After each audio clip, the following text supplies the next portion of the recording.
জানিয়ে দেব এই মুহূর্তে হাতে পাওয়া সর্বশেষ বাংলা সংবাদ। শুরুতেই শিরোনাম। বিএনপি ক্ষমতায় এলে পলাতক সব নেতাদের ফিরিয়ে আনা হবে, জয়নুল আবদিন ফারুক।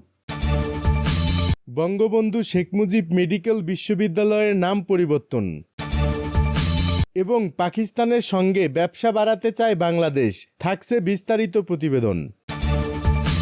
শুনছিলেন সংবাদ শিরোনাম, এবার বিস্তারিত। প্রিয় দর্শক, আপনি যদি এই চ্যানেলে নতুন হয়ে থাকেন, ভিডিওটি দেখতে দেখতে চ্যানেলটি সাবস্ক্রাইব করে আমাদের সঙ্গেই থাকুন। আর এই ভিডিও সম্পর্কে আপনি আপনার মূল্যবান মতামতটি কমেন্ট বক্সে জানিয়ে দিন। আর হ্যাঁ প্রিয় দর্শক, জানিয়ে দিন ভিডিওটি কোথা থেকে দেখছেন। বিএনপি ক্ষমতায় এলে পলাতক সব নেতাদের ফিরিয়ে আনা হবে, জয়নুল আবদিন ফারুক। ভারত বড় দেশ হলেও মন ছোট বলে মন্তব্য করেছেন বিএনপি চেয়ারপারসনের উপদেষ্টা ও সাবেক বিরোধী দলীয় চিফ হুইপ জয়নুল আবদিন ফারুক।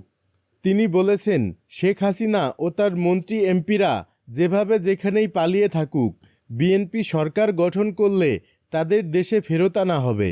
জাতীয় প্রেস ক্লাবে তিনি এসব কথা বলেন। বিএনপি চেয়ারপারসনের উপদেষ্টা বলেন, শেখ হাসিনা হিন্দুস্তান থেকে বিশ্বের দরবারে ডক্টর ইউনূসকে বিব্রত করার জন্য চেষ্টা করছে। ভারত বড় দেশ হতে পারে, কিন্তু মন ছোট। আমাদের মন দিল অনেক বড়। সাবেক প্রধানমন্ত্রী শেখ হাসিনাকে উদ্দেশ্য করে তিনি বলেন, পালিয়ে গেছেন, পালিয়ে থাকেন, ডলার রুপি সব নিয়ে গেছেন, দেশের সকল সম্পদ লুট করে নিয়ে গেছেন, বিদেশে ফ্ল্যাট ভাড়া করে থাকেন, দয়া করে সেখানেই থাকেন। এ সময় ধর্ষণের শিকার মাগুরার শিশুর প্রসঙ্গে তিনি বলেন, গতকালের করুণ ইতিহাস, নিষ্ঠুর কাহিনী দেশের ইতিহাসে লেখা থাকবে যুগ যুগ ধরে। বঙ্গবন্ধু শেখ মুজিব মেডিকেল বিশ্ববিদ্যালয়ের নাম পরিবর্তন। রাজধানীর শাহবাগে অবস্থিত বঙ্গবন্ধু শেখ মুজিব মেডিকেল বিশ্ববিদ্যালয়ের নাম পরিবর্তনে নীতিগত ও চূড়ান্ত অনুমোদন দিয়েছে অন্তর্বর্তী সরকার। বৃহস্পতিবার অন্তর্বর্তী সরকারের উপদেষ্টা পরিষদের বৈঠকে এই সিদ্ধান্ত আসে। পাশাপাশি শেখ হাসিনা ও শেখ ফজিলুন্নেছা মুজিবের নামে থাকা দুটি মেডিকেল বিশ্ববিদ্যালয়ের নামও পাল্টানোর জন্য সিদ্ধান্ত দেওয়া হয়। বৈঠক শেষে মন্ত্রিপরিষদ বিভাগের এক প্রেস বিজ্ঞপ্তিতে জানানো হয়, বঙ্গবন্ধু শেখ মুজিব মেডিকেল বিশ্ববিদ্যালয় সংশোধন অধ্যাদেশ 2025-এর খসড়া নীতিগত ও চূড়ান্ত অনুমোদন দেয়া হয়েছে। এই অধ্যাদেশের উদ্যোক্তা স্বাস্থ্য, শিক্ষা ও পরিবার কল্যাণ বিভাগ। এই অধ্যাদেশের মাধ্যমে বঙ্গবন্ধু শেখ মুজিব মেডিকেল বিশ্ববিদ্যালয়ের নাম পরিবর্তন হয়ে বাংলাদেশ মেডিকেল বিশ্ববিদ্যালয় হবে। স্বাস্থ্য, শিক্ষা ও পরিবার কল্যাণ বিভাগের উদ্যোগে প্রস্তাবিত শেখ হাসিনা মেডিকেল বিশ্ববিদ্যালয় খুলনা সংশোধন অধ্যাদেশ 2025-এর খসড়া নীতিগত ও চূড়ান্ত অনুমোদন দেয়া হয়েছে। এর ফলে শেখ হাসিনা মেডিকেল বিশ্ববিদ্যালয় খুলনায়ের নাম পরিবর্তন হয়ে খুলনা মেডিকেল বিশ্ববিদ্যালয় হবে। একই দপ্তরের বঙ্গমাতা শেখ ফজিলুন্নেছা মুজিব মেডিকেল বিশ্ববিদ্যালয় সিলেট সংশোধন অধ্যাদেশ 2025-এর খসড়া নীতি ও চূড়ান্ত অনুমোদন দেয়া হয়েছে।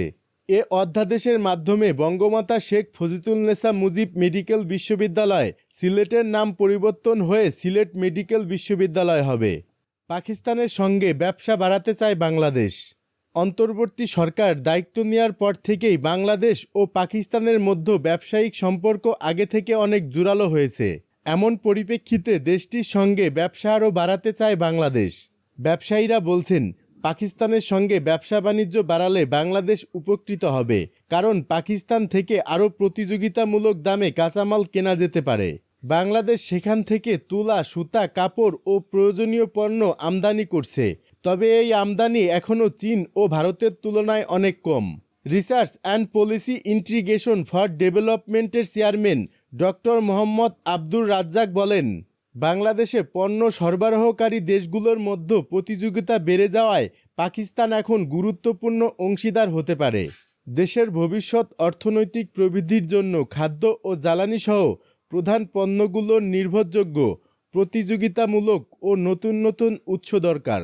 Dhaka chamber of commerce and ইন্ডাস্ট্রির সাবেক সভাপতি আবুল কাশেম খান বলেন, গত 15 বছর ধরে পাকিস্তানের সঙ্গে বাংলাদেশের ব্যবসায়িক সম্পর্ক প্রায় স্থগিত ছিল। দেশটির সঙ্গে বাণিজ্যিক সম্পর্ক জোরদার করা হলে বাংলাদেশ লাভবান হবে। খবর কালবেলা।